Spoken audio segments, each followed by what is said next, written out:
നമ്മുടെ വഴി സിനിമയാണ് എന്ന് നമ്മൾ തീരുമാനിക്കുന്നൊരു മൊമെൻറ്റ് ആ ഒരു ഷോർട്ട് ഫിലിം ആയിരുന്നു. അപ്പോൾ അതിനുശേഷം എല്ലാവരും ചെയ്യുന്നത് പോലെ തന്നെ അസിസ്റ്റൻറ്റ് ഡയറക്ടറായി കയറിപ്പറ്റാനുള്ള ഒരു യാത്രയായിരുന്നു. അപ്പോൾ നമ്മൾ ചെല്ലുന്ന സ്ഥലങ്ങളിലെല്ലാം റിജക്ഷനാണ്. അപ്പോൾ ആ സമയത്ത് ഇവിടെയും ഒരുപാട് ഉദാഹരണങ്ങളുണ്ട്. ഇപ്പോൾ അൽഫോൺസ് പുത്രനാണെങ്കിലും ഗിരീഷ് ഷേഡി ആണെങ്കിലും ഇപ്പോൾ തമിഴിൽ കാർത്തിക് സുബ്രാജ്, ലോകേഷ് കനകരാജ് അങ്ങനെ ഒരുപാട് പേര് അങ്ങനെ വന്നിട്ടുണ്ട്. അപ്പോൾ നമുക്കും ആ ഒരു റൂട്ട് പിടിക്കാം എന്നുള്ളൊരു ഇത് തന്നെയായിരുന്നു. അതിനകത്ത് റജി എന്ന് പറഞ്ഞത് ഒരു റഫായിട്ടുള്ളൊരു പോലീസ് ക്യാരക്ടറാണ്. അപ്പം നമുക്ക് എന്താ സ്ഥിരമായിട്ട് അങ്ങനത്തെ കുറച്ച് റഫായിട്ടുള്ള പോലീസ് റോളുകൾ ചെയ്യാത്ത ഒരാളിലോട്ട് തന്നെ നമുക്ക് എത്തണം എന്നുള്ളൊരു ആഗ്രഹം ഉണ്ടായിരുന്നു. അപ്പോൾ ഇനി തന്നെ ഇതുവരെ പോലീസ് റോളുകൾ ചെയ്തിട്ടില്ല. ചേട്ടൻ്റെ ഒരു പരിപാടി തന്നെ ചേട്ടൻ എപ്പോഴും ചേട്ടൻ്റെ ലോജിക്കൽ ബ്രെയിൻസ് എപ്പോഴും വർക്ക് ചെയ്യും. ഈവൻ സീൻ മുമ്പാണെങ്കിലും ചേട്ടൻ ചോദിക്കും. അപ്പോൾ ചേട്ടൻ്റെ ഒരു രീതി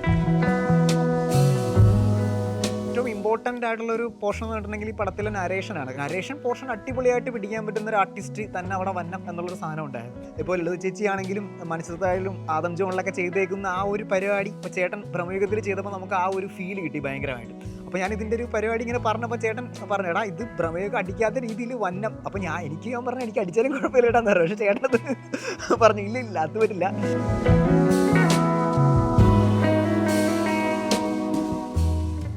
ഹായ്, ഞാൻ ജിത്തു സുധീശൻ. സംഭവം അധ്യായം 1 മൂവിയുടെ റൈറ്റർ ഡയറക്ടറാണ്. എനിക്ക് ഈ സിനിമയോടുള്ള ഇഷ്ടം തുടങ്ങുന്നത് ചെറുപ്പം തൊട്ടേ സിനിമയോട് ഭയങ്കര താല്പര്യമാണ്. അത് തുടങ്ങുന്നതെന്ന് വെച്ചാൽ ഞാൻ പഠിച്ച നഴ്സറി സ്കൂളിൻ്റെ തൊട്ടടുത്ത് തന്നെ ഒരു സിനിമാ തിയേറ്ററാണ്. ഒരു C ക്ലാസ് തിയേറ്ററായിരുന്നു. ഒരുപാട് നാൾ ഓടി ഏറ്റവും ലാസ്റ്റ് വരുന്നത് സിനിമകൾ വരുന്നത് ആ തിയേറ്ററിലാണ്.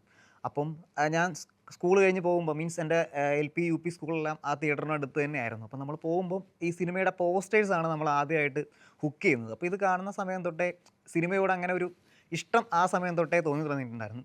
പക്ഷേ സിനിമ നമ്മുടെ ലൈഫിൻ്റെ പാർട്ടാകും, അല്ലെങ്കിൽ സിനിമയാണ് നമ്മുടെ ഒരു ജോലി എന്നുള്ള കാര്യങ്ങളൊക്കെ വളരെ വൈകിയാണ് അങ്ങനെ ഒരു ഡിസിഷനിലോട്ട് എത്തിയത്. അപ്പോൾ ഏറ്റവും സിനിമയെപ്പറ്റി സംസാരിക്കുക, സിനിമ കാണുക, അതായിരുന്നു ലൈഫിലെ ഏറ്റവും സന്തോഷം തന്നെ കാര്യങ്ങൾ. പിന്നെ ഡിഗ്രി പഠനത്തിന് ശേഷം നേരെ ഒരു വർഷത്തോളം ഞാൻ പനമ്പള്ളി നേരിലുള്ള ഒരു CA ഓഫീസിൽ ട്രെയിനി ആയിട്ട് വർക്ക് ചെയ്തു.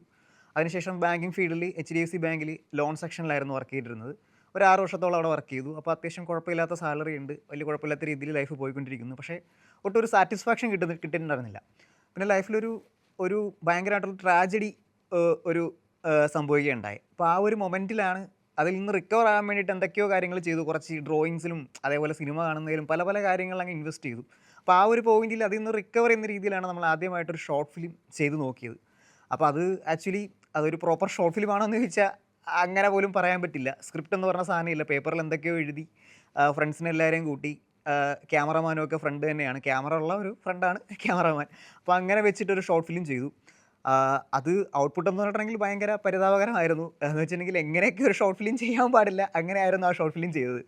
ശരിക്കും പറഞ്ഞിട്ടുണ്ടെങ്കിൽ ഒരാളൊരു ഡയലോഗ് പറഞ്ഞിട്ടുണ്ടെങ്കിൽ അതിൻ്റെ ഒരു കൗണ്ടർ റിയാക്ഷൻ എടുക്കണം എന്നുള്ളൊരു ബോധം പോലും ഇല്ലാതെയാണ് ആ ഷോർട്ട് ഫിലിം ചെയ്തത്.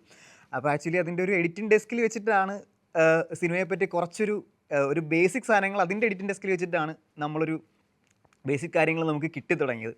അപ്പോൾ ഫോർ എക്സാമ്പിൾ പറയുകയാണെങ്കിൽ ഇപ്പോൾ ഒരു ആക്ടർ നിന്നിട്ട് പെർഫോം ചെയ്യുകയാണ്, 2 പേര് നിന്ന് പെർഫോം ചെയ്യുകയാണ്. അപ്പോൾ ഒരു സ്റ്റഡിയാണ്, ക്യാമറ വെച്ചിട്ടുണ്ട്. അപ്പോൾ ഇയാളുടെ ബാക്കിൽ മെയിൻ ഡയലോഗുള്ള ക്യാരക്ടറിൻ്റെ 2 ക്യാരക്ടർ തമ്മിലുള്ള കോൺവെർസേഷനാണ്. ഒരു ക്യാരക്ടർ ഫ്രണ്ടിൽ നിൽക്കുന്നു, അയാളുടെ ബാക്കിൽ നിൽക്കുന്നു, ഇയാൾ ക്യാമറയ്ക്ക് ഫേവറായിട്ട് നിന്നിട്ട് ബാക്കിൽ ഒരാൾ ഡയലോഗ് പറയുന്നത്, ഇതാണ് സീൻ. അപ്പം ഇതൊരു സ്റ്റഡി ക്യാമറ വെച്ചിട്ട് ലെങ്തി ഷോട്ട് പോയിക്കൊണ്ടിരിക്കുകയാണ്. അപ്പോൾ ഈ ആക്ടർക്ക് ഡയലോഗ് ത്രൂ ഔട്ട് പറയാൻ പറ്റുന്നില്ല. അപ്പോൾ ഞാൻ പറഞ്ഞു ഓക്കെ നിങ്ങൾ കട്ട് ചെയ്തിട്ട് പറഞ്ഞു. അപ്പോൾ ആക്ടർ ഒരു പോയിന്റിൽ കട്ട് ചെയ്തു, അടുത്ത പോയിന്റിൽ പുള്ളിക്കാരൻ വന്നിട്ട് തിരിച്ചും വന്നിട്ട് പറഞ്ഞു. അപ്പോൾ ഇത് പോയിട്ട് എഡിറ്റിംഗ് ഡെസ്കിൽ നിൽക്കുന്ന സമയത്ത് ഇത് മാച്ച് ആകുന്നില്ല, ജമ്പ് വരുന്നുണ്ട്. അപ്പോൾ ആ ഒരു പോയിന്റിലാണ് മനസ്സിലായത് അവിടെ ഒരു കട്ടവേ പോകണമായിരുന്നു, അല്ലെങ്കിൽ ഒരു 30 ഡിഗ്രി റൂൾ എന്ന് പറഞ്ഞിട്ടുള്ളൊരു സംഭവമുണ്ട്. അതായത് ഒരു ഷോട്ട് കഴിഞ്ഞിട്ട് ആ സെയിം ആക്ടിവിറ്റി എടുക്കണമെങ്കിൽ മിനിമം ഒരു 30 ഡിഗ്രി മാറ്റി വെച്ചിട്ട് നമ്മൾ കമ്പോസ് ചെയ്യണം എന്നുള്ളൊരു അറിവ്. അപ്പോൾ അങ്ങനെ ആ ഫസ്റ്റ് ഷോർട്ട് ഫിലിമാണ് നമുക്ക് ഇതിൻ്റെ ഒരു ബേസിക്സ് പഠിക്കാൻ വേണ്ടിയൊരു പരിപാടി കിട്ടിയത്. അപ്പം അതിൽ നിന്നും നമുക്ക് അതിനകത്തുള്ള പോരായ്മകൾ വെച്ചിട്ട് അടുത്തൊരു ഷോർട്ട് ഫിലിം ചെയ്യണം എന്നുള്ളൊരു ആഗ്രഹം ഉണ്ടായി. അങ്ങനെ രണ്ടാമത്തെ ഒരു ഷോർട്ട് ഫിലിം ചെയ്തു. അപ്പോൾ അതിനുവേണ്ടി കുറച്ച് ഞാൻ അതുപോലെ സ്റ്റുഡിയോ ബൈൻഡർ അങ്ങനത്തെ കുറച്ച് പേജുകൾ, യൂട്യൂബ് ചാനൽ അങ്ങനെയെല്ലാം റെഫർ ചെയ്തു. എങ്ങനെയാണ്, എത്ര ഷോർട്ട് ടൈപ്പുകൾ എന്തൊക്കെയുണ്ട്, എങ്ങനത്തെ മൂവ്മെൻറ്റ്സ് ഉണ്ട്, എന്തൊക്കെ ക്യാമറ ആംഗിൾസ് ഉണ്ട്, അങ്ങനെ അതിൻ്റെ ബേസിക്സ്, പിന്നെ സ്ക്രിപ്റ്റിൻ്റെയും കുറച്ച് ബേസിക്സ് ഒക്കെ വെച്ചിട്ട് ഒരു ഷോർട്ട് ഫിലിം ചെയ്തു. അപ്പോൾ ആക്ച്വലി അത് ഒരു ഭയങ്കര ഗംഭീര പരിപാടിയൊന്നും ആയില്ലെങ്കിലും അത് ചെയ്തപ്പോൾ നമുക്കൊരു കോൺഫിഡൻറ്റ് വന്നു. ഓക്കെ, പരിപാടി നമുക്ക് ചെയ്യാൻ പറ്റും എന്നുള്ളൊരു കോൺഫിഡൻസ് വന്നത് ആ ഒരു മൊമെൻറ്റിലാണ്. ആക്ച്വലി അതിൻ്റെ നമ്മൾ പേപ്പറിൽ എഴുതിയൊരു സാധനം, നമ്മുടെ മൈൻഡിലുള്ളൊരു സാധനം, അത് എക്സിക്യൂട്ട് ചെയ്ത് അതിൻ്റെ ഔട്ട് ഇറങ്ങി ആളുകൾ അത് കണ്ട് അവരുടെ അഭിപ്രായം പറയുന്ന ആ ഒരു മൊമെൻറ്റിൽ കിട്ടിയ കിക്ക് ഭയങ്കര വലുതായിരുന്നു. അപ്പോൾ ആ ഷോർട്ട് ഫിലിമിന് ശേഷമാണ് ഓക്കെ സിനിമയാണ് നമ്മുടെ വഴി എന്നുള്ളൊരു തീരുമാനമൊക്കെ നമ്മൾ തന്നെ അങ്ങനെ എടുക്കുന്നത്. അപ്പം അതിനുശേഷം ആക്ച്വലി എല്ലാവരും ചെയ്യുന്നത് പോലെ തന്നെ അസിസ്റ്റന്റ് ഡയറക്ടർ ആവാനായിട്ടുള്ളൊരു ട്രൈ ആയിരുന്നു. ഒരുപാട് പേരെ പോയി കണ്ടു. അപ്പോൾ കാണുന്ന സമയത്ത് എല്ലാവരും പറഞ്ഞത് ഓൾറെഡി നമുക്കൊരു ടീമുണ്ട്. അപ്പം അടുത്ത പരിപാടിയിൽ നോക്കാം ഇങ്ങനെയായിരുന്നു. റിജക്ഷൻ ആയിരുന്നു. അപ്പോൾ ആക്ച്വലി ആ സമയത്ത് നമുക്കും ഭയങ്കരമായിട്ട് സങ്കടം ഉണ്ടായി. ഓക്കെ നമ്മളങ്ങനെ ഓക്കെ ഒഴിവാക്കി നിൽക്കുന്നുള്ള സങ്കടം തന്നെയാണ് നമുക്ക് തോന്നിയത്. പക്ഷേ സ്റ്റിൽ ഇപ്പോൾ ഒരു സിനിമ ചെയ്ത് നിൽക്കുന്ന ഡയറക്ടർ എന്ന രീതിയിൽ നമുക്ക് അവരുടെ ആ ഒരു പെയിൻ നമുക്ക് മനസ്സിലാകും. കാര്യം നമുക്കൊരു സിനിമയിൽ ഇത്ര ആൾക്കാരെ നമുക്ക് വെക്കാൻ ഉള്ള ഓപ്ഷൻ ഉള്ളൂ. അപ്പോൾ നമുക്കും ഒരു കഥ സ്റ്റാർട്ടാവുന്ന സമയത്ത് തന്നെ രൂപപ്പെടുന്ന സമയത്ത് തന്നെ എല്ലാ ആൾക്കാരുടെയും കൂടെ ഒരു ടീം ഫോമായിട്ടുണ്ടാവും. അപ്പോൾ അത് നമുക്കും ആ ഒരു സ്റ്റേജിലെത്തിയപ്പോഴാണ് നമുക്ക് മനസ്സിലായത്. പക്ഷേ നമുക്ക് മുമ്പോട്ട് പോയാലേ പറ്റുള്ളൂ. അപ്പം ഷോർട്ട് മീൻസ് എന്താ പറയുക, അസിസ്റ്റന്റ് ഡയറക്ടർ അല്ലാതെ വേറെ ഏതൊക്കെ രീതിയിലൂടെയാണ് ആൾക്കാർ ഡയറക്ടറായിട്ട് ഇൻഡസ്ട്രിയിലോട്ട് വന്നത് എന്നുള്ളൊരു അന്വേഷണം നോക്കി. അപ്പോൾ അങ്ങനെയാണ് ഷോർട്ട് ഫിലിംസിലൂടെ ഒരുപാട് ഡയറക്ടേഴ്സ് വന്നിട്ടുണ്ട്. ഇപ്പോൾ ബേസിൽ ജോസഫ്, അതുപോലെ ഒരുപാട് ഡയറക്ടേഴ്സ് വന്നിട്ടുണ്ട്. ഇപ്പോൾ തമിഴിലാണെങ്കിൽ ലോകേഷ് കനകരാജ്, ഇവിടെ അൽഫോൺസ് പുത്രൻ, അങ്ങനെ ഒരുപാട് ഡയറക്ടേഴ്സ് അങ്ങനെ വന്നിട്ടുണ്ട്. അപ്പോൾ ആ ഒരു പരിപാടി നമുക്കും നോക്കാം, ട്രൈ ചെയ്യാവുന്ന രീതിയിലാണ് ഇരുന്നത്. അപ്പം നമ്മൾ നേരത്തെ ചെയ്തു വെച്ച ഷോർട്ട് ഫിലിംസ് ഒന്നും അത്ര ഒരു സിനിമാറ്റിക് ക്വാളിറ്റി ഇല്ല. അത് ഇപ്പോൾ നോക്കണ സമയത്തും ഭയങ്കര അമച്ചറായിട്ടുള്ളൊരു ഫീൽ നമുക്ക് തന്നെ തോന്നി തുടങ്ങി. അപ്പോൾ ഒരു സിനിമാറ്റിക് ക്വാളിറ്റി ഉള്ളൊരു ഷോർട്ട് ഫിലിം ചെയ്യണം എന്നുള്ളൊരു ആഗ്രഹത്തിലാണ് സംഭവം ഷോർട്ട് ഫിലിം നമ്മൾ ചെയ്യുന്നത്. അപ്പോൾ അതും വേറെ പ്രൊഡക്ഷനും പരിപാടിയൊന്നുമില്ല, നമ്മൾ തന്നെ ചെയ്യണം. അപ്പോൾ നമ്മുടെ അതിലും ഒരു ബജറ്റ് കൺസ്ട്രെയിൻ ഉണ്ടായിരുന്നു. അപ്പോൾ നമുക്ക് നൈറ്റ് ഷൂട്ട്സ് വേണ്ട, നൈറ്റ് ഷൂട്ട്സ് വന്നിട്ട് ലൈറ്റ് ഒരുപാട് കയറും, അതുപോലെ ഒരുപാട് ലൊക്കേഷൻസ് വേണ്ട. അപ്പോൾ അങ്ങനത്തെ ഒരു പ്ലാനിൽ തന്നെയായിരുന്നു നമ്മുടെ ബഡ്ജറ്റിൽ നിൽക്കുന്ന, നമ്മുടെ അവൈലബിൾ ലൊക്കേഷനിൽ നിൽക്കുന്ന, നമ്മുടെ പരിചയത്തിലുള്ള ആർട്ടിസ്റ്റുകളെ വെച്ചിട്ട് നമ്മുടെ പരിമിതമായ ഇതിൽ നിന്നിട്ട് ഒരു സിനിമാറ്റിക് ക്വാളിറ്റി ഉണ്ടാക്കണം. അങ്ങനെ ഒരു ഇതിലായിരുന്നു നമ്മൾ സംഭവം ഷോർട്ട് ഫിലിം ചെയ്തത്. അപ്പോൾ ആ ഷോർട്ട് ഫിലിം എന്താ പറയുക, അത് ഒരു ക്ലിക്കായതോടെ നമുക്ക് ഇങ്ങോട്ട് തന്നെ കുറച്ച് ഓഫേഴ്സ് വന്നു. അപ്പോൾ അതിനു മുമ്പ് ഞാൻ ഇങ്ങനെ വേറെ 1-2 സബ്ജക്റ്റുകൾ ഇങ്ങനെ എഴുതിക്കൊണ്ടിരിക്കുന്നുണ്ടായിരുന്നു. അപ്പം സംഭവം ഷോർട്ട് ഫിലിം നമ്മൾ ചെയ്യുന്ന സമയത്തും എന്താ പറയുക, എനിക്കൊരു ഞാൻ ആ സമയത്തൊരു പോലീസ് സ്റ്റേഷൻ റിലേറ്റഡ് ആയിട്ടുള്ളൊരു സബ്ജക്റ്റാണ് ഞാൻ പിച്ച് ചെയ്തിരുന്നത്.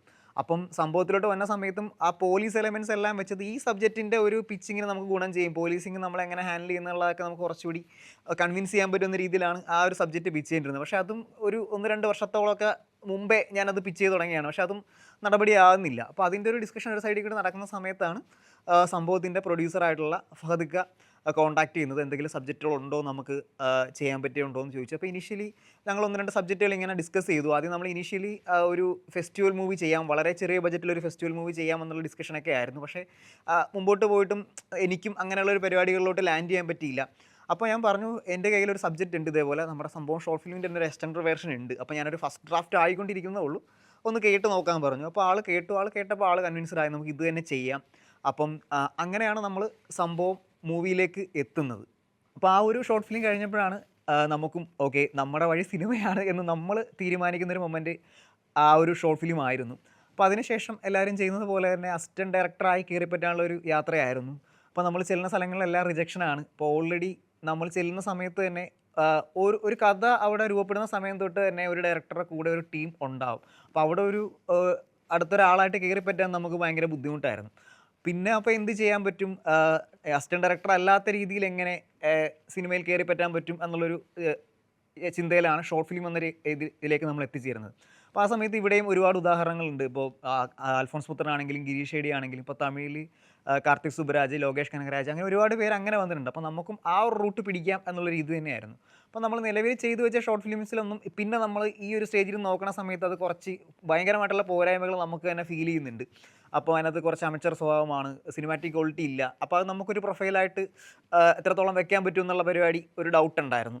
നമ്മൾ ആ സമയത്തും പിച്ച് ചെയ്യുന്നുണ്ടായിരുന്നു, നമ്മൾ ഡയറക്ടറായിട്ട് തന്നെയുള്ള സബ്ജക്റ്റുകൾ പിച്ച് ചെയ്യുന്നുണ്ട്. അപ്പോൾ ആ സമയത്തും കഥകൾ അത്ര ഓക്കെ ആണെങ്കിലും നമ്മളിലൊരു കോൺഫിഡൻസ് അവർക്ക് ഉണ്ടായില്ല.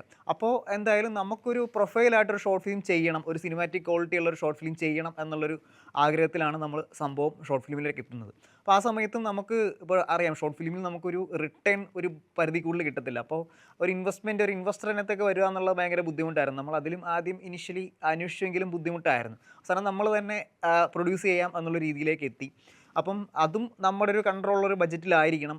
നമ്മുടെ ഒരുപാട് ഷൂട്ടിംഗ് ഡേയ്സ് പോകാൻ പാടില്ല, ലൊക്കേഷൻ റെൻ്റ് ഒരുപാട് വരാൻ പാടില്ല, അവൈലബിൾ ആയിട്ടുള്ള മെറ്റീരിയൽസ് വെച്ച് നമുക്ക് ഷൂട്ട് ചെയ്യണം, നൈറ്റ് ഷൂട്ട്സ് ഒരുപാട് വരാൻ പാടില്ല, ക്രൗഡ് ഒരുപാട് വരാൻ പാടില്ല. അപ്പോൾ അങ്ങനെ നമ്മൾ തന്നെ ഒരു ബൗണ്ടറി സെറ്റ് ചെയ്ത് അതിൽ നിന്ന് എങ്ങനെ ഒരു സിനിമാറ്റിക് ക്വാളിറ്റി ഒരു ഔട്ട്പുട്ട് നമുക്ക് കൊടുക്കാം എന്ന രീതിയിലാണ് നമ്മൾ സംഭവം ഷോർട്ട് ഫിലിമിലേക്ക് എത്തുന്നത്. അപ്പം ഷോർട്ട് ഫിലിം ഇനീഷ്യലി നമ്മൾ ചെയ്തു. അപ്പോൾ ഇതൊരു ചെയ്യുന്ന സമയത്തും എന്താ പറയുക, ഇതൊരു എക്സ്പെരിമെൻറ്റ് സബ്ജക്റ്റ് ആയിരുന്നു. അപ്പം എത്രത്തോളം അതിന് ഒരു റിസപ്ഷൻ കിട്ടുമെന്നുള്ള കാര്യത്തിൽ അറിയില്ലായിരുന്നു. പക്ഷെ അപ്പോഴും നമുക്കൊരു പ്രൊഫൈലായിട്ട് ഇത് കാണിക്കാം. യൂട്യൂബിലും അങ്ങനെ ഭയങ്കരമായിട്ട് പെർഫോം ചെയ്യില്ല. അങ്ങനെ ഒരു ധാരണയൊക്കെ ഉണ്ടായിരുന്നു. അങ്ങനെ ഒരു ഡിസ്കഷനും അങ്ങനത്തെ ഒരു കുറച്ച് ഡൗട്ട്സൊക്കെ ക്രൂവിനിടയിലൊക്കെ ഉണ്ടായിരുന്നു. പക്ഷെ എന്തായാലും നമുക്ക് ഇതിൽ തന്നെ മുമ്പോട്ട് പോകാവുന്ന രീതിയിലാണ് നമ്മൾ അത് ചെയ്തത്. ചെയ്ത് ആദ്യത്തെ ഒരു 2-3 ഡേയ്സിൽ നമുക്ക്, അല്ലെങ്കിൽ ഒരു ഫസ്റ്റ് വീക്കിൽ നമുക്ക് വിചാരിച്ച പോലെ ഒരു റിസപ്ഷൻ കിട്ടിയില്ല ഷോർട്ട് ഫിലിം. അതിനുശേഷം ഇതുപോലെ കുറച്ച് ട്രോൾ പേജസ് ഭയങ്കരമായിട്ട് സപ്പോർട്ട് ചെയ്തു. ഇപ്പോൾ troll Mollywood, troll garage, troll movies, അതുപോലത്തെ ട്രോൾ പേജസ് ഭയങ്കരമായിട്ട് സപ്പോർട്ട് ചെയ്തു. അപ്പോൾ ആ ഒരു ട്രോൾസിലൂടെയാണ് ഇത് ഭയങ്കരമായിട്ടും ഇനിഷ്യലി കുറച്ചധികം ഓഡിയൻസിലോട്ട് എത്തുന്നത്. അതിനുശേഷം കുറച്ച് റീൽ കണ്ടൻസും കാര്യങ്ങളെല്ലാം വന്നപ്പോൾ നല്ല രീതിയിൽ തന്നെ ഷോർട്ട് ഫിലിം വൈറലായി. ഇപ്പോൾ നമുക്ക് ആക്ച്വലി എന്താ പറയുക, ഷോർട്ട് ഫിലിം നിർമ്മിച്ച ബഡ്ജറ്റ് അതിനേക്കാൾ കൂടുതൽ ബഡ്ജറ്റ് ശരിക്കും പറഞ്ഞാൽ നമുക്ക് അതിൻ്റെ ഒരു ഇത് ഭാഗമായിട്ട് തന്നെ നമുക്ക് കിട്ടി, റവന്യൂ ആയിട്ട് തന്നെ കിട്ടി. അപ്പോൾ അതിൻ്റെ ഒരു റിസപ്ഷൻ ആണ് നമുക്ക് ഒരു അടുത്തൊരു സ്റ്റെപ്പിലോട്ട് വെക്കാനായിട്ടൊരു ഉപകാരമായത്. നമ്മൾ ശരിക്കും പറഞ്ഞാൽ ആ ഷോർട്ട് ഫിലിം വെച്ചിട്ട് ഓരോ പ്രൊഡക്ഷൻ ഹൗസ് കയറി ഇറങ്ങിയിട്ട് പിച്ച് ചെയ്യാം എന്നുള്ള രീതിയിൽ നിൽക്കുന്ന സമയത്ത് ആ ഷോർട്ട് ഫിലിം കണ്ടിട്ട് തന്നെ നമുക്ക് ഓഫറുകൾ വരാൻ തുടങ്ങി. അപ്പോൾ അങ്ങനെയാണ് എനിക്ക് ആ സമയത്ത് ഞാൻ എന്താ പറയുക, ഫഹദ് എന്ന് പറഞ്ഞിട്ടുള്ള നമ്മുടെ സംഭവത്തിൻ്റെ പ്രൊഡ്യൂസർ കോൺടാക്ട് ചെയ്യുന്നത്. അപ്പോൾ അങ്ങനെയാണ് നമ്മൾ സംഭവം സിനിമയിലേക്ക് ലാൻഡ് ആവുന്നത്. അപ്പോൾ ഇത് സിനിമയാക്കുമ്പോൾ ഉള്ളൊരു ഫസ്റ്റ് ചലഞ്ച് എന്ന് പറഞ്ഞിട്ടുണ്ടെങ്കിൽ ഓൾറെഡി ആളുകൾ കണ്ട ഒരു ഷോർട്ട് ഫിലിമാണ്. അപ്പോൾ ആ ഷോർട്ട് ഫിലിം തന്നെയാണ് സിനിമയുടെ ഒരു ഫസ്റ്റ് ഹാഫായിട്ട് വരുന്ന പരിപാടികൾ. അപ്പം ഉറപ്പായിട്ടും ആ ഷോർട്ട് ഫിലിമിലെ സീനുകൾ റിപ്പീറ്റ് ചെയ്യുന്ന സമയത്ത് ആ ഷോർട്ട് ഫിലിം നമ്മൾ ചെയ്തു വെച്ചതിനേക്കാൾ ഒരു പടിയെങ്കിലും ബെറ്ററായിട്ട് ആൾക്കാർക്ക് ഒരു എക്സ്പീരിയൻസ് കൊടുക്കണം എന്നുള്ളൊരു ആവശ്യം ഉണ്ടായിരുന്നു. അപ്പോൾ അങ്ങനെ വെച്ചാൽ മാത്രമേ അത് വർക്കൗട്ട് ആവുകയുള്ളൂ എന്നുള്ളൊരു പരിപാടി ഉണ്ടായിരുന്നു. അപ്പോൾ അതുകൊണ്ട് തന്നെ അതിൽ എങ്ങനെ ബെറ്ററാക്കാം എന്നുള്ളൊരു സംഭവമായിരുന്നു ഒരു ഫസ്റ്റ് ചലഞ്ചായിട്ട് വന്നത്. രണ്ടാമത്തെ കാര്യം എന്ന് പറഞ്ഞിട്ടുണ്ടെങ്കിൽ ഒരു എക്സ്പെരിമെൻറ്റ് ജോണറുള്ളൊരു സിനിമയാണ്. അപ്പം ഒരു കൂട്ടം പുതിയ ആൾക്കാരെ വിശ്വസിച്ചൊരു പ്രൊഡ്യൂസർ അതിനകത്ത് ഇൻവെസ്റ്റ് ചെയ്യുവാണ്. ഇപ്പോൾ ആസ് എ ഡയറക്ടർ എൻ്റെ ഫസ്റ്റ് സിനിമയാണ്. അതുപോലെ തന്നെ എൻ്റെ ഡയറക്ഷൻ ടീം എല്ലാവരും പുതിയ ആളുകളാണ്. സിനിമോഗ്രാഫറുടെ ഫസ്റ്റ് സിനിമയാണ്. അതുപോലെ എഡിറ്ററുടെ ഫസ്റ്റ് സിനിമയാണ്. മ്യൂസിക് ഡയറക്ടറുടെ ഫസ്റ്റ് സിനിമയാണ്. അപ്പം ഒരു കൂട്ടം പുതിയ ആളുകളെ വിശ്വസിച്ചിട്ടൊരു പ്രൊഡ്യൂസർ പൈസ ഇൻവെസ്റ്റ് ചെയ്യുകയാണ്. അപ്പോൾ അതൊരിക്കലും ഒരു വലിയ എമൗണ്ടിലോട്ട് പോകരുത്. ഒരു ലിമിറ്റഡ് ബഡ്ജറ്റിൽ തന്നെ നമുക്കത് എക്സിക്യൂട്ട് ചെയ്യാൻ പറ്റുന്ന രീതിയിൽ തന്നെ ഒരു ബൗണ്ടറി വരച്ച് അതിനകത്ത് തന്നെ ഇത് ചെയ്യണം എന്നുള്ളൊരു ആവശ്യം നമുക്കുണ്ടായിരുന്നു. അങ്ങനെ ഒരു വാശി നമുക്കും ഉണ്ടായിരുന്നു. അപ്പോൾ അത് എഴുത്തി തൊട്ടേ ആ സാധനം എങ്ങനെ കൊണ്ടുവരാം എന്നുള്ളൊരു പരിപാടിയായിരുന്നു. അപ്പോൾ അതുകൊണ്ട് തന്നെ നമ്മൾ ഒരുപാട് ലൊക്കേഷൻ ഷിഫ്റ്റ് വന്നിട്ടില്ല. നമ്പർ ഓഫ് ഷൂട്ടിംഗ് ഡേയ്സ് അധികം കൂട്ടിയിട്ടില്ല. അപ്പോൾ അങ്ങനെ ഉള്ള മെറ്റീരിയൽസ് വെച്ചിട്ട് തന്നെയാണ് നമ്മളത് എക്സിക്യൂട്ട് ചെയ്തത്. അപ്പോൾ അത് ഏറ്റവും കൂടുതൽ നമുക്കത് അതിന് സഹായകരമായതെന്ന് വെച്ചിട്ടുണ്ടെങ്കിൽ നമ്മുടെ ഒരു ടീം വർക്കാണ് ഉറപ്പായിട്ടും. അതായത് നമ്മൾ പ്രീ പ്രൊഡക്ഷൻ ഒരു ഭയങ്കര ഇമ്പോർട്ടൻറ്റ് ഫാക്ടറായിരുന്നു. അപ്പോൾ അതിൽ എന്താ പറയുക, ഇനീഷ്യൽ സ്ക്രിപ്റ്റ് കഴിഞ്ഞ് സ്ക്രിപ്റ്റ് ലോക്കാവുന്ന ആ മൊമെൻറ്റ് തൊട്ടേ സിനിമാട്ടോഗ്രാഫർ നമ്മുടെ കൂടെയുണ്ട്. അപ്പോൾ ഞാൻ നമ്മുടെ ഡയറക്ഷൻ ടീമിലെ അസോസിയേറ്റ്സ് 2 പേര്, അതുപോലെ സിനിമോഗ്രാഫർ അവരുടെ ടീം, നമ്മുടെ അസിസ്റ്റന്റ് ഡയറക്ടേഴ്സ്, നമ്മളെല്ലാവരും ഇരുന്ന് പ്രോപ്പറായിട്ട് ഷോർട്ട് ലിസ്റ്റ് ചെയ്തു. അതായത് എന്താണെന്നുള്ള സാധനം പ്രോപ്പറായിട്ടൊരു പ്രീ പ്ലാൻ ഉണ്ടായിരുന്നു. നമ്മൾ അവിടെ ചെന്നിട്ട് ഒരു ഡിസ്കഷൻ, അങ്ങനെ ഒരു ടൈം പ്രോപ്പറായിട്ട് ടൈം പോകുന്നത് നമ്മൾ അവിടെ ചെന്നിട്ട് പ്ലാനുകൾ ചെയ്യുന്നു, അവിടെ ചെന്നിട്ട് നമ്മൾ ഷോട്ടുകൾ ചെയ്യുന്നു. ആ സമയത്താണ് നമ്മുടെ ടൈം ഒരുപാട് വേസ്റ്റ് ആകുന്നത്. അപ്പോൾ പ്രീ പ്ലാൻഡ് ആയിരുന്നു. നമ്മൾ ഇവിടുന്ന് പോകുന്നതിന് മുമ്പ് തന്നെ എൻ്റയർ ടീമിന് എന്താണ് നമ്മൾ ചെയ്യാൻ പോകുന്നത് എന്നതിനെപ്പറ്റി കൃത്യമായിട്ടൊരു ധാരണ ഉണ്ടായിരുന്നു. അപ്പോൾ അത് നമുക്ക് ബഡ്ജറ്റ് സേവ് ചെയ്യുന്നതിൽ ഒരുപാട് അത് സഹായകരമായിട്ടുണ്ട് എന്ന് വിശ്വസിക്കുന്നു. പിന്നെ എപ്പോഴും ഒരു plan A, plan B, plan C ഉണ്ടായിരുന്നു. അപ്പം ഫോർ എക്സാമ്പിൾ ഇപ്പോൾ നമ്മൾ എന്താ പറയുക, ഇപ്പോൾ നമ്മൾ പാലക്കാട് ധോണി ഫോറസ്റ്റിലാണ് ഒരു മേജർ സീനുകളും പടത്തിൻ്റെ ഷൂട്ട് ചെയ്തത്. അപ്പം ഒരു നോർമലി അവിടെ ഒരു 6 to 6 രാവിലെ 6 മണി തൊട്ട് വൈകിട്ട് 6 മണി വരെയാണ് നമുക്ക് ഫോറസ്റ്റിൽ പെർമിഷൻ കിട്ടിയിരിക്കുന്നത്. അപ്പോൾ 21 ദിവസമാണ് നമ്മൾ ധോണി ഫോറസ്റ്റിൽ നമുക്ക് പെർമിഷൻ ഉള്ളത്. അപ്പം അതിനകത്ത് നമുക്കൊരു 7 മണി ഒക്കെ 7:30 ആവും ലൈറ്റ് വരുമ്പോൾ. വൈകുന്നേരം ഒരു 5:30-6 മണി വരെയൊക്കെയാണ് നമുക്ക് ഷൂട്ട് ചെയ്യാൻ പറ്റുന്നത്. അപ്പോൾ ഈ ടൈമിനുള്ളിൽ നമ്മൾ ഷൂട്ട് ചെയ്യണം. പക്ഷേ അതിനകത്തുള്ള ഒരു ചലഞ്ച് എന്ന് പറഞ്ഞിട്ടുണ്ടെങ്കിൽ നമ്മൾ ഈ ഷൂട്ട് ചെയ്യുന്ന സമയത്ത് മെയ് ജൂൺ ടൈം ആയിരുന്നു. അപ്പോൾ ആ സമയം ആയതുകൊണ്ട് തന്നെ വൈകിട്ടൊരു 2:30-3 മണി തൊട്ട് എല്ലാ ദിവസവും മഴയാണ്. അപ്പോൾ ഈ ടൈമിനുള്ളിൽ നമുക്ക് ഷൂട്ട് തീർക്കുക എന്നുള്ളത് ഒരു ചലഞ്ചായിരുന്നു. അപ്പം നമുക്ക് അവിടുത്തെ ഷൂട്ടിംഗ് ഡേയ്സ് അതിൽ കൂടുതൽ നമുക്ക് അവിടെ പെർമിഷൻ കിട്ടത്തില്ല. കാര്യം നമ്മൾ ഇറങ്ങിക്കഴിഞ്ഞ് ഇമ്മീഡിയറ്റ്ലി അവിടെ വേറൊരു പടം ചാർട്ട് ചെയ്തിട്ടുണ്ട്. അപ്പോൾ അവർ ഓൾറെഡി പെർമിഷൻ എടുത്തിട്ടുണ്ട്. അപ്പോൾ നമ്മൾ ധോണി ഫോറസ്റ്റിൽ ഷൂട്ട് ചെയ്ത സീനുകൾ അവിടെ തന്നെ തീർക്കണം. അപ്പോൾ നമ്മൾ അതിൽ എല്ലാ ക്രൂവും നമ്മുടെ കൂടെ ഒറ്റക്കെട്ടായിട്ട് നിന്നു എന്നുള്ളത് നമുക്ക് ഭയങ്കര ഒരു സഹായകരമായിരുന്നു. കാര്യം ഇപ്പോൾ ഈ പറഞ്ഞ രീതിയിൽ ലഞ്ച് ബ്രേക്കും ഉച്ചക്കത്തെ ലഞ്ച് ബ്രേക്കൊക്കെ നമ്മൾ മാക്സിമം കട്ട് ചെയ്തു. അപ്പോൾ ആ സമയത്ത് ഓൾറെഡി ഇവരെല്ലാം നമുക്ക് പ്രൊഡക്ഷൻ സൈഡിൽ നിന്ന് നമുക്ക് മറ്റേ എന്താ പറയുക, റോളും മറ്റേ ചപ്പാത്തിയൊക്കെ റോളായിട്ട് നിന്നിട്ട് അതെല്ലാം കഴിച്ച് ആ ലഞ്ച് ബ്രേക്ക് നമ്മൾ കട്ട് ചെയ്തിട്ടാണ് നമ്മൾ ആ സമയത്ത് നിന്നത്. അപ്പോൾ എല്ലാ ടീമും ഒരേ ഒറ്റക്കെട്ടായിട്ട് നിന്ന് നമ്മുടെ കൂടെ ഇത് സിനിമ നന്നാവണം, അല്ലെങ്കിൽ സിനിമ നമുക്ക് വൃത്തിക്ക് തീർക്കണം എന്നുള്ളൊരു ആഗ്രഹം എല്ലാവർക്കും ഉണ്ടായിരുന്നു. അപ്പോൾ ആ ഒരു സപ്പോർട്ട് ഭയങ്കര അടിപൊളിയായിരുന്നു. അപ്പം അങ്ങനെ അതായിരുന്നു മെയിനായിട്ടുള്ളൊരു ചലഞ്ച്. പിന്നെ കാട്ടിൽ ഷൂട്ട് ചെയ്യുന്നതുകൊണ്ട് മറ്റേ ഈ പാമ്പുകളും മറ്റേ സംഭവങ്ങളും കാര്യങ്ങളൊക്കെ ഉണ്ടായിരുന്നു. അപ്പോൾ അതിൻ്റെ ഒരു പേടി എല്ലാ ദിവസവും പോണ സമയത്ത് ആളപായമൊന്നും ഉണ്ടാവരുത് എന്നുള്ളൊരു ഏഹ്, ഒരു പ്രാർത്ഥനയോടെയാണ് നമ്മൾ എല്ലാ ദിവസവും പോകുന്നത്. അപ്പം മെയിൻ ചലഞ്ചസ് ഷൂട്ടിൽ ഇതൊക്കെയായിരുന്നു ഉണ്ടായിരുന്നത്. പിന്നെ കാസ്റ്റിങ്ങിലോട്ട് വരികയാണെങ്കിൽ ഉറപ്പായിട്ടും നമ്മുടെ ഫസ്റ്റ് സിനിമയാണ്. അപ്പം ഈ ബഡ്ജറ്റ് വൈസ് നമുക്ക് ഒരുപാട് ബഡ്ജറ്റിലോട്ട് പോകാനും പാടില്ല എന്നുള്ളൊരു തീരുമാനം നമുക്കുണ്ടായിരുന്നു. അപ്പം അതുകൊണ്ട് തന്നെ സ്റ്റാർ കാസ്റ്റിലോട്ട് പോകണ്ട എന്നുള്ള തീരുമാനം നമ്മൾ ആദ്യം തന്നെ എടുത്തിരുന്നു. അപ്പം വലിയ സ്റ്റാർ കാസ്റ്റിലോട്ട് പോകണ്ട എന്നുള്ള തീരുമാനം നമ്മൾ എടുത്തിരുന്നു. ഫസ്റ്റ് കേസ് ഞാൻ ഇൻഡസ്ട്രിയിൽ പുതിയ ആളാണ്. ഞാൻ ആരുടെ കൂടെ വർക്ക് ചെയ്തിട്ടില്ല. അപ്പോൾ ഫസ്റ്റ് കേസ് എനിക്ക് എന്താ പറയുക, നമ്മളൊരു ട്രസ്റ്റ് ഫാക്ടർ വരാൻ സാധ്യത ഭയങ്കര കുറവാണ്. ഇപ്പോൾ ഷോർട്ട് ഫിലിം ചെയ്യുമെന്ന് പറഞ്ഞാലും നമുക്ക് അതിൻ്റെ ഒരു ലിമിറ്റേഷൻസ് ഉണ്ടായിരുന്നു. അപ്പോൾ നമ്മളെ ട്രസ്റ്റ് ചെയ്യുന്ന ക്യാരക്ടേഴ്സിന് ആപ്റ്റായിട്ടുള്ള ആൾക്കാരെ ചൂസ് ചെയ്യുക എന്നുള്ള സാധനമായിരുന്നു. ഫസ്റ്റ് കേസ് അസ്കറിക്കയുടെ എത്തുന്നത് അങ്ങനെയാണ്. ഓൾറെഡി എനിക്കറിയാം. അപ്പോൾ ആൾക്ക് കഥ കേട്ടു. ആൾക്ക് അപ്പം ബേസിക്കലി ആൾക്ക് നമ്മളൊരു ട്രസ്റ്റ് ഉണ്ടായിരുന്നു. ഇനിഷ്യലി ഷോർട്ട് ഫിലിംസൊക്കെ കണ്ട സമയത്തൊക്കെ ആണെങ്കിലും ഞാൻ ആ സമയത്ത് ആൾക്ക് അയച്ചു കൊടുത്തിരുന്നു. അപ്പോൾ ആ സമയത്ത് ആളാണ് എനിക്ക് റിലീസ് ചെയ്ത് തന്നത്. അപ്പം ആൾ കഥ കേട്ടോടെ ഓക്കെയാണ് പരിപാടി. ആൾ ഒരു സമയത്ത് ആ കഥ കേൾക്കുന്ന സമയത്ത് കുറച്ച് ഡൗട്ട്സ് ഉണ്ടായിരുന്നെങ്കിലും ആ സമയത്ത് ചോദിച്ചതല്ലാണ്ട് പിന്നെ പുള്ളിക്കാരൻ അങ്ങനെ നമ്മളൊരു എന്താ പറയുക, ഒരു ഡൗട്ടോ കാര്യങ്ങളോ ഒന്നുമില്ല. അപ്പോൾ ആളുടെ ഒരു ട്രസ്റ്റ് ത്രൂ ഔട്ട് നമുക്ക് ഉണ്ടായിരുന്നു. വിനീതനിലോട്ട് പോകുമ്പോഴും അങ്ങനെ തന്നെയായിരുന്നു. സിദ്ധാർത്ഥനോട്ട് പോകുന്ന സമയത്തും. അപ്പം അങ്ങനെ ഈ ആർട്ടിസ്റ്റുകളെല്ലാവരും നമ്മളെ ട്രസ്റ്റ് ചെയ്തിരുന്നു. അതിലുപരി ഇവർ ഭയങ്കരമായിട്ട് നമ്മളോട് സഹകരിച്ചിരുന്നു. കാര്യം വെച്ചാൽ പ്രോപ്പറായിട്ടും മഴയായിരുന്നു. നേരത്തെ പറഞ്ഞതുപോലെ തന്നെ മഴയായിരുന്നു ഷൂട്ട്. അപ്പം ഇവർ ശരിക്കും ഇപ്പോൾ ഒരു സാധാരണ ഒരു നിലവിൽ സിനിമകൾ നടക്കുന്ന നമുക്കറിയാം. നമുക്ക് ഓൾറെഡി ഒരു ഷോട്ട് കഴിയുന്ന സമയത്ത് ഒരു ആർട്ടിസ്റ്റ് ആ ക്യാരവാനിൽ പോയി അത് കഴിഞ്ഞിട്ട് അടുത്ത ഷോട്ട് ആകുമ്പോൾ വരുന്നു. ആ ഒരു രീതിയിലാണ് വർക്ക് ചെയ്യേണ്ടിയിരിക്കുന്നത് ഇൻഡസ്ട്രി. പക്ഷേ നമുക്ക് ഈ സമയത്ത് മഴയും ബാക്കിയുള്ള കാര്യങ്ങളെല്ലാം വന്നതുകൊണ്ട് തന്നെ ഈ ലിമിറ്റഡ് ടൈം നമ്മൾ യൂസ് ചെയ്തേ പറ്റത്തുള്ളൂ. അപ്പോൾ അതുകൊണ്ട് തന്നെ ആർട്ടിസ്റ്റുകൾ അവർക്ക് സീൻ ഇല്ലെങ്കിൽ പോലും അവരുടെ സീൻ കഴിഞ്ഞിട്ടാണെങ്കിലും അവർ പെട്ടെന്ന് തന്നെ വന്നിട്ട് പുറകിൽ നമ്മുടെ കൂടെ ഇരുന്ന് ബാക്കിൽ ഇരിക്കുവാണ്. അടുത്ത സീൻ വരെ വെയിറ്റ് ചെയ്ത് അവരവിടെ തന്നെ ഇരിക്കുകയാണ്. ആരും ക്യാരവാനിൽ മാക്സിമം മേക്കപ്പ് ചെയ്യാനും ബാക്കിയുള്ള കാര്യങ്ങൾക്കും മാത്രമേ അവർ ക്യാരവാൻ യൂസ് ചെയ്തിട്ടുള്ളൂ. അപ്പോൾ എല്ലാ ആർട്ടിസ്റ്റുകളും ഇപ്പോൾ അസീൻ ജമാലാണെങ്കിലും സിദ്ധാർത്ഥേട്ടനാണെങ്കിലും സെന്തിലേട്ടനാണെങ്കിലും ഫഹദിക്ക, നമ്മുടെ പ്രൊഡ്യൂസറായിട്ടുള്ള ഫഹദിക്കനകത്ത് റോൾ ചെയ്തിട്ടുണ്ട്, സ്റ്റീഫൻ എന്ന് പറഞ്ഞിട്ട്. അപ്പോൾ ആളാണെങ്കിലും എല്ലാവരും ആർട്ടിസ്റ്റുകൾ അങ്ങനെ മാക്സിമം എല്ലാവരും നമ്മളോട് സപ്പോർട്ട് ചെയ്ത് നിന്നു.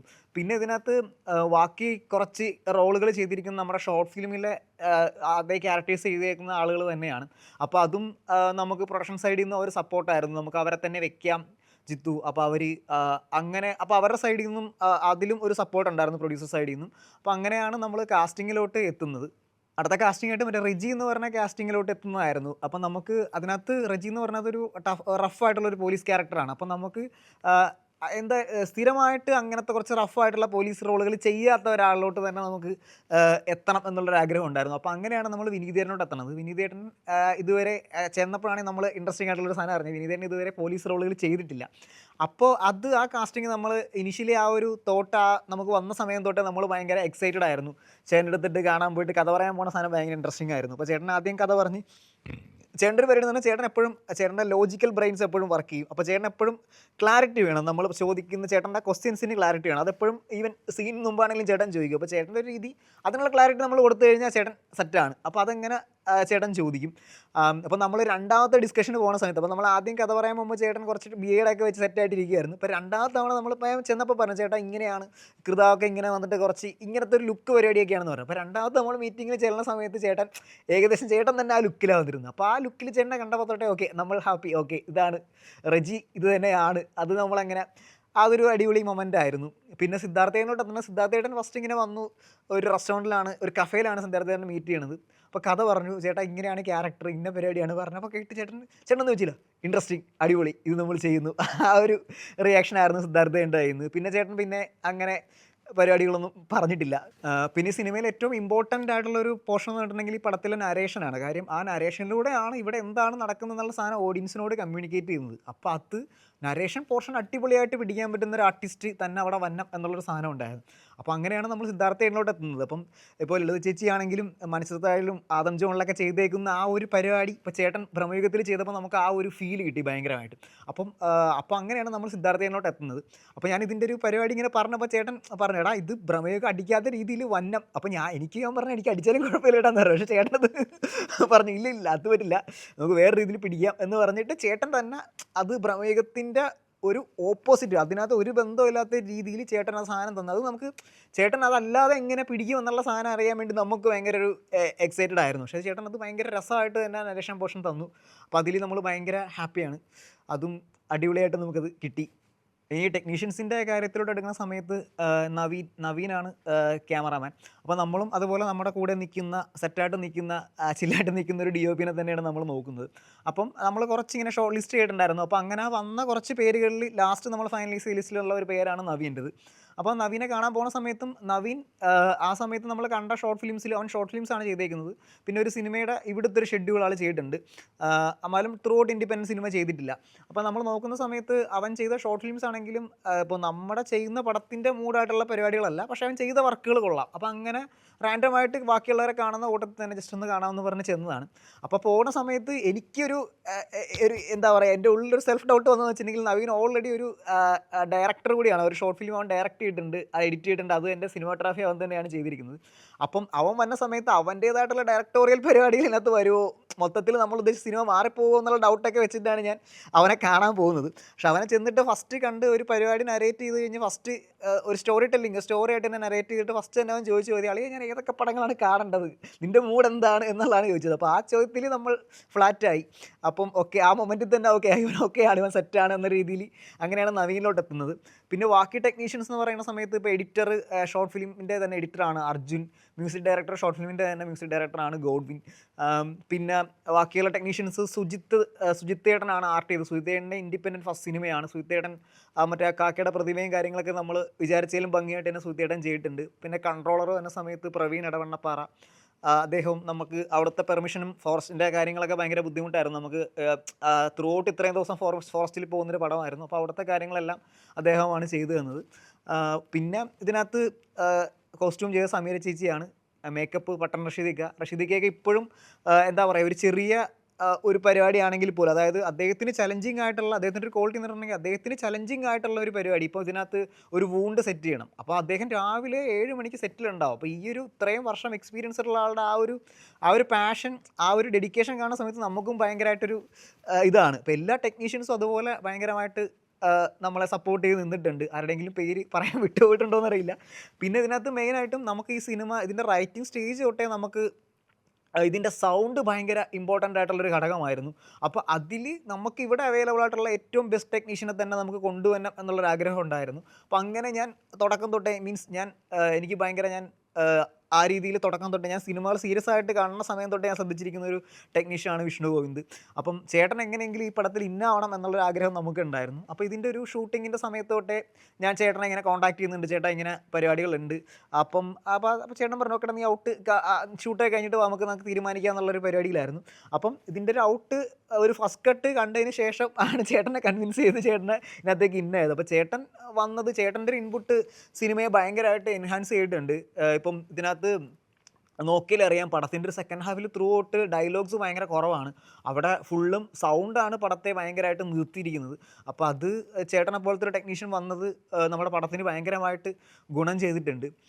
പിന്നെ ബാക്കിയുള്ള പോസ്റ്റ് പ്രൊഡക്ഷൻ വർക്കുകൾ ചെയ്തതും നമുക്കും ഭയങ്കര ഇൻട്രസ്റ്റിംഗ് ആയിട്ടുള്ള രീതിയായിരുന്നു. അപ്പോൾ നമ്മളൊരു മൊത്തത്തിൽ ഇപ്പോൾ ഞാൻ, എൻ്റെ അസോസിയേറ്റ്, അതുപോലെ എഡിറ്റർ, മ്യൂസിക് ഡയറക്ടർ, അവൻ മ്യൂസിക് ഡയറക്ടറിൻ്റെ ബാക്കിയുള്ള ടീം, നമ്മളെല്ലാവരും ഒരൊറ്റ വീട്ടിലായിരുന്നു. ആ ഒരു വീട്ടിൽ ഇരുന്നിട്ട് നമ്മൾ ചെയ്ത ആ ഒരു വർക്ക് ആ ഒരു വർക്ക് സ്റ്റൈൽ ഭയങ്കരമായിട്ട് അടിപൊളിയായിരുന്നു. ഇപ്പം സാധാരണ നമ്മൾ ഇപ്പോൾ ഒരു റെഫറൻസ് മ്യൂസിക് ഇട്ടിട്ടായിരിക്കും കട്ട് ചെയ്യുന്നത്. അപ്പോൾ അതിനുശേഷം മറ്റേ ഒറിജിനാലിറ്റിൽ നമ്മൾ ചെയ്തേക്കുന്ന മ്യൂസിക് വന്നിട്ട് റീപ്ലേസ് ചെയ്യുന്ന പരിപാടികളാണ്. അപ്പോൾ ഇവിടെ നമ്മൾ ഓൾറെഡി നമുക്ക് മ്യൂസിക് ഡയറക്ടർ അപ്പുറത്തെ റൂമിൽ ഇരുന്നിട്ട് മ്യൂസിക് ചെയ്യുന്നു, അത് നമ്മുടെ റഷിലിട്ട് നമ്മൾ എഡിറ്റ് ചെയ്യുന്നു. അപ്പോൾ അങ്ങോട്ടും ഇങ്ങോട്ടും പറഞ്ഞിട്ടുള്ളൊരു പരിപാടി, അത് ഭയങ്കര രസമായിരുന്നു. ആ പോസ്റ്റ് പ്രൊഡക്ഷൻ പ്രോസസ്സ് ഭയങ്കര രസമായിരുന്നു. അപ്പോൾ നമുക്ക് ആ സ്റ്റേജിൽ തന്നെ നമുക്ക് ഒരു ഡിപ്പാർട്ട്മെൻറ്റിൽ പോയിട്ട് വന്നിട്ട് പറയേണ്ട ഒരു അവസ്ഥ വരുന്നില്ല. ഇവിടെ നിന്ന് ഇന്ന രീതിയിലുള്ള മ്യൂസിക്കാണ് നമുക്ക് വേണ്ടത്, ഇവിടെ ഇന്ന രീതിയിലുള്ള കട്ട്സാണ് വേണ്ടതെന്നുള്ള കാര്യങ്ങളൊക്കെ നമുക്ക് കൊളാബായിട്ടിരുന്നിട്ടുള്ള ആ ഒരു വർക്ക് സ്റ്റൈല് ഭയങ്കര അടിപൊളിയായിരുന്നു.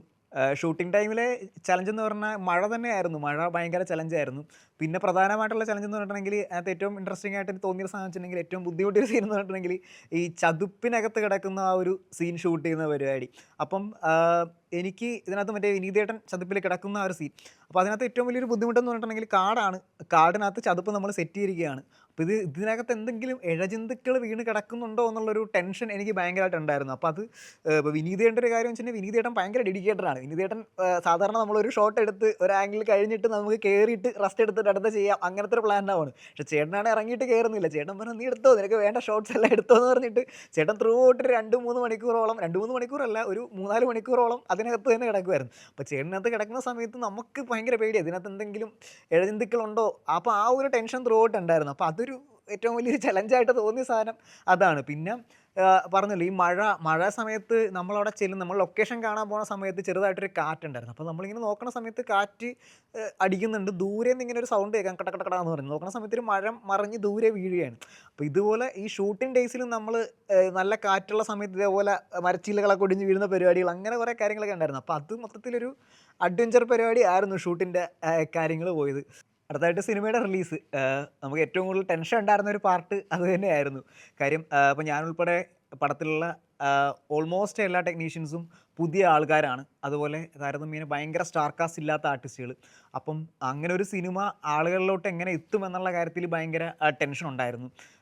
കണ്ടന്റിൽ നമുക്ക് കോൺഫിഡൻസ് ആയിരുന്നു, എന്തായാലും നമ്മൾ ചെയ്തു വെച്ച കണ്ടന്റിൽ നമ്മൾ ഹാപ്പി ആയിരുന്നു. പക്ഷേ ഇത് ആൾക്കാരിലോട്ട് എത്താതെ പോകുമോ എന്നുള്ള കാര്യത്തിൽ ഭയങ്കര ടെൻഷൻ ഉണ്ടായിരുന്നു. അപ്പോൾ അതുകൊണ്ട് തന്നെ നമ്മൾ റിലീസ് പ്ലാനും നമ്മൾ അങ്ങനെ തന്നെയാണ് വെച്ചത്. കാര്യം നമുക്ക് എന്തായാലും ഒരു ഓഫ് സീസണിൽ നമ്മൾ റിലീസ് ചെയ്ത് താരതമ്യേന ഭയങ്കര കോമ്പറ്റീറ്റേഴ്സ് ഇല്ലാത്തതുകൊണ്ട് തന്നെ നമുക്ക് എന്താ പറയുക, ഒരു ഇനീഷ്യലി ഒരു ബ്രീത്തിങ് സ്പേസ് കിട്ടിയേക്കാം എന്നുള്ളൊരു ചിന്തയിലാണ് നമ്മൾ അങ്ങനെ ഒരു ഓഫ് സീസണിൽ തന്നെ പടം റിലീസ് ചെയ്തത്. അപ്പം അതുകൊണ്ട് തന്നെ നമ്മൾ ശരിക്കും തിയേറ്ററിക്കലി എക്സ്പീരിയൻസ് കൊടുക്കുക എന്നുള്ള സാധനം റൈറ്റിംഗ് തൊട്ടേ അങ്ങനെ തന്നെ വെച്ച് നമ്മൾ കൺസീവ് ചെയ്തൊരു സിനിമയാണ്. അപ്പോൾ ഇത് തിയേറ്ററിക്കലി ആൾക്കാർക്ക് തിയേറ്ററിൽ വന്ന് കാണുന്ന സമയത്ത് അവർക്കത് ആ ഒരു എക്സ്പീരിയൻസ് കൊടുക്കാൻ പറ്റുമെന്നുള്ളൊരു ഫീൽ ഉണ്ടായിരുന്നു. അപ്പോൾ ഈ ഓഫ് സീസണിൽ നമ്മൾ റിലീസ് ചെയ്ത് അങ്ങനെയും നമുക്കൊരു തരത്തിൽ ഗുണം ചെയ്തിട്ടുണ്ട്. കാര്യം നമ്മൾ വിചാരിച്ച കേരളത്തിലെ ഏറ്റവും ബെസ്റ്റ് സ്ക്രീൻസിൽ നമുക്ക് പടം റിലീസ് ചെയ്യാൻ പറ്റി. ഇപ്പോൾ ഇവിടുത്തെ PXL ആണെങ്കിലും ട്രിവാൻഡ്രം ഏരീസ് പ്ലസിലൊക്കെ ആണെങ്കിലും നമുക്ക് വിചാരിച്ച സ്ക്രീനുകളിൽ സിനിമ കിട്ടി. അപ്പോഴും ആദ്യത്തെ ദിവസം നമുക്ക് എന്താ പറയുക, നമുക്ക് ചിലപ്പോൾ ഒരു 2-3 ഡേയ്സ് ഒക്കെ ആകും ഒന്ന് ഒരു മൗത്തൊക്കെ കിട്ടി ആ ഒരു സമയത്തേക്ക് സിനിമ പിക്കാവും എന്നുള്ളൊരു പ്രതീക്ഷയിലാണ് നമ്മൾ, അങ്ങനത്തെ ഒരു ശുഭാപ്തി വിശ്വാസത്തിലൂടെയാണ് നമ്മൾ മുമ്പോട്ട് പോയത്.